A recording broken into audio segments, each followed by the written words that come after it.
Hi friends, మహాభారతంలో కురుక్షేత్ర యుద్ధం జరగడానికి ముఖ్య కారణమైన దుర్యోధనుడు గురించి మహాభారతం చదివిన వారందరికీ తెలుసు. అలాంటి దుర్యోధనుడు తన జీవితంలో ఎలాంటి వరాలను పొందాడు, అలాగే దుర్యోధనుడు ఎలాంటి అస్త్ర విద్యలను నేర్చుకున్నాడు, ఇక దుర్యోధనుడి జీవితంలో దాగి ఉన్న రహస్యాలు ఏమిటి అనే విషయాలను నేడు ఈ వీడియోలో మనం తెలుసుకుందాం. సో వీడియోని ఇక్కడ స్కిప్ చేయకుండా చూడండి. మహాభారతం ప్రకారం దుర్యోధనుడు కలిరాక్షసుడు యొక్క అవతారం అని చెబుతూ ఉంటారు.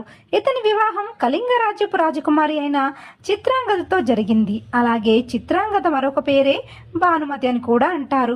దుర్యోధనుడు భానుమతిని తన స్వయంవరం జరుగుతున్న సమయంలో కర్ణుడి సహాయంతో ఆమెను బలవంతంగా కళింగ దేశం నుండి తీసుకుని వచ్చి పెళ్లి చేసుకుంటాడు. ఇదే కాకుండా దుర్యోధనుడు తన జీవితంలో ఇలాంటి దుర్మార్గాలను చాలానే చేశాడు. అలాగే దుర్యోధనుడు జననం గురించి కూడా ఇప్పుడు చూద్దాం. వ్యాసుడు రచించిన మహాభారతం ప్రకారం ఒకసారి వ్యాస మహర్షి